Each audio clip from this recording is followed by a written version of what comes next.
this is the cushion cover that I'm going to show you how to do. The link for all the cutting instructions are down below in that description box. Please consider subscribing to my channel, leave a comment and like. Okay, so we have our white fabric, which we've cut 7 of. We have our light pink fabric, which we have cut 3 of. And we have a dark pink, which we have cut 3 of, and also 1 grey. As you can see, I have stacked these fabrics. So each colour has 1 white fabric to it, and you're going to stack it one on top of the other.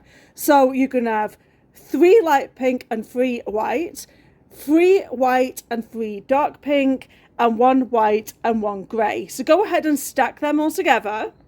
We also have these smaller grey ones, which I did as a 3-inch square, and we will cut them down to the size. Now they are all stacked, I'm going to show you what you're going to do with each one. I have this tool for half square triangles. It helps me to do them 2 lines really quickly with just this one tool. I will link it in the description box down below, and I've also got a friction pen. It's going to be a little bit smaller, this ruler, than what we need, but we're going to just start marking, and then I'll just move the ruler down. So we're going to mark each side and then mark that center piece as well.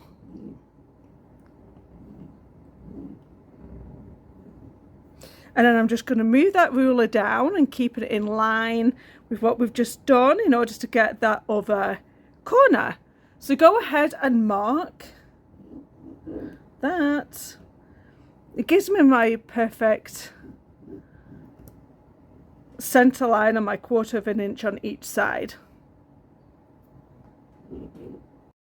There you go, that is one side done. I'm going to do it the other side now. Go right that corner, make sure the other corner is in line, and start marking.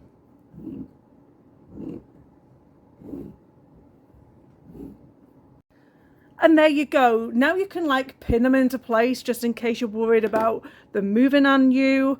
And we're going to do that with the other squares. So now that we've marked this piece, all these sections, we're going to go over to the sewing machine and sew it into place. Now, the center line here is your cutting line. So you've got a center line here and a center line here.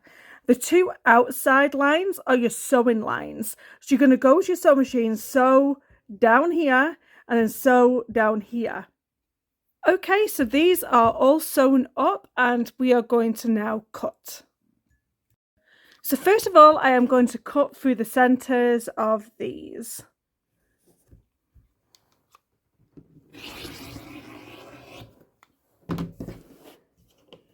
I'm going to go for the center of this one and do the same with this one. Now I like to line this bottom edge up with the bottom edge of one of my lines here, and I like to get this corner bob on to another line, so I can line my ruler from that 12 there and go all the way up and down. I know it's a straight line. I've got a straight line going this way, that one's at the top, and I can cut. And then when you open it out, you have a half square triangle. So do this for all these sections. You're going to have 8. And there you go, 8 half square triangles all in one go. These aren't the finished size. We need to cut them down once more. But go to the iron and press them once you get every one of them done. Now, because the 8ths are so small and hard to find, I like to tag them with some washi tape on my smaller ruler and do them cuts with a smaller ruler.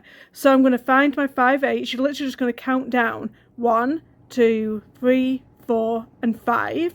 So it's that right next to that half. It's one more down where my nail is. So I'm going to mark my washi tape right there. Do whatever you feel is right, but I always like to get my block on a straight line. Then I'll line my washi tape up to that straight line, and then I'll mark the top at each side.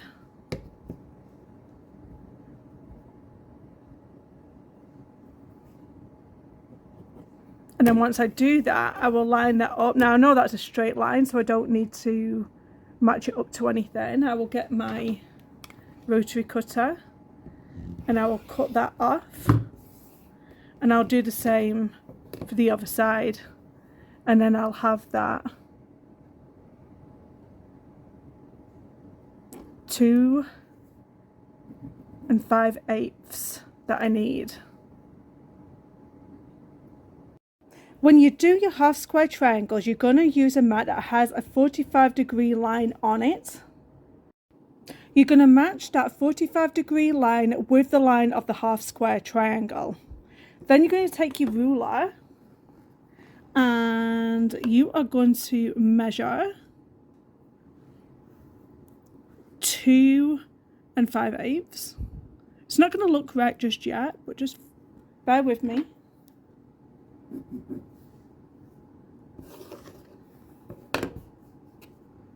If you move it, just make sure that you readjust it. And I'm just going to mark the line on the other side. I know that this line's straight, so I'm just going to cut right through it. Then just make sure that this line is straight here, and make sure that you have your diagonal line pointing to this straight line, and we are going to cut straight across.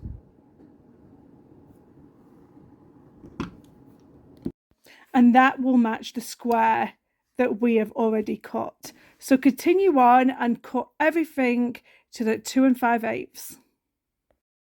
So I've already done the top 2 rows. I'm going to work with you on doing the next 2 rows here. So just wanted to show you what it looks like.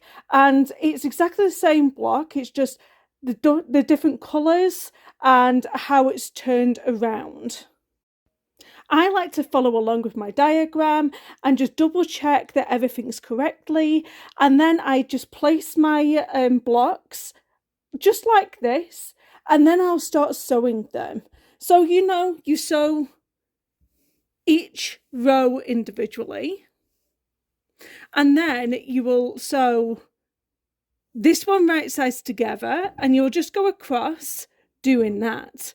Just make sure that you have everything nicely lined up. So I'm going to go ahead and I'm going to sew these rows. When it comes to quilting, you need to be quite efficient. So I did both these blocks at the same time, and now I'm going to go ahead and sew these rows. So these were the top 2 that I already did. These are the bottom 2 that I just did with you. And you're going to go right sides together and you're going to stitch them together. And then you'll go ahead and attach these 2 together. Once the front is completely done, you are going to sew the left side and the right side of the border first. And then you can go ahead and sew the top and the bottom of the borders. What we'll do now is get this ready for quilting. I'm going to quilt the front of this cushion cover, and we are going to do it exactly like you would a quilt sandwich. So this is the backing. I'm not going to see this will not be visible, and this is the batting. And we are going to have it so the batting is facing towards us and the backing will be facing out. Then you will place your quilt top on top. For the quilting, I'm going to use this Gutermann variegated thread. I'm not paid nor sponsored for any part of this video, and it's a 30 weight. On my Baby Lot Soprano, not only do I have these piecing stitches, I also have these quilting stitches, so I'm going to explore all of these. The first stitch I'm going to use is stitch number 32, and it's telling me right here to pop on my J foot, so that's what I'll do. My recommendation for this stitch is to extend out the length of it, so I've changed mine to a 4.0. So basically I think it's going to take about 1/8 of an inch from the centre stitch.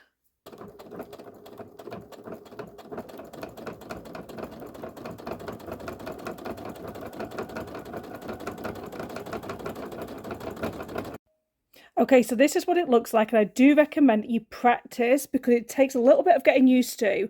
Just make sure that the center of that foot is going straight down the seam, and then you can get these parallel next to it. And this will be a lot more forgiving if you do use a white thread. Okay, let's go to stitch number 33. I'm going to make this a 5. And I'm going to go around each of these big squares. And like I said, all I'm going to concentrate on is my foot being in the center. And if you're doing this, I would recommend just taking the speed down.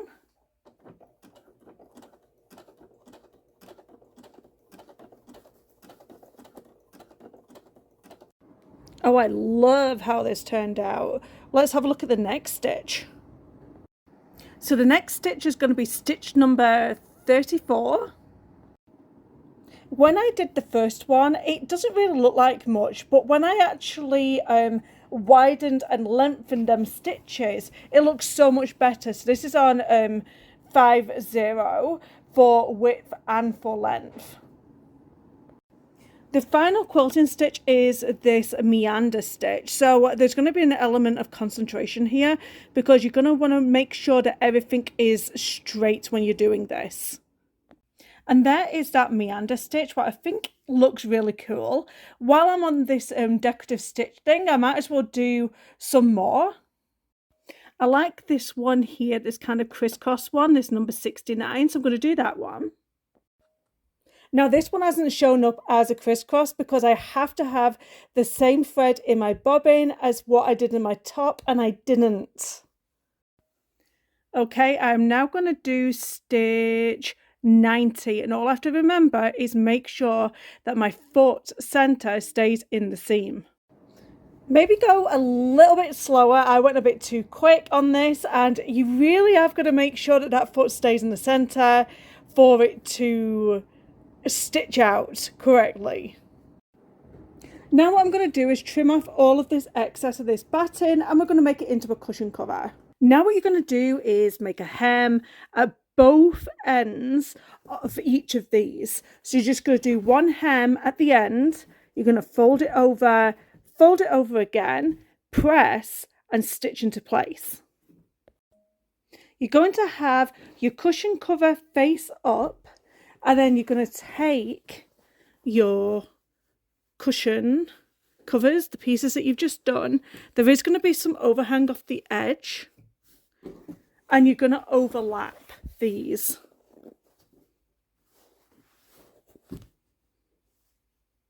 And there's going to be about 5 inches of overlap here, and that's what creates the envelope.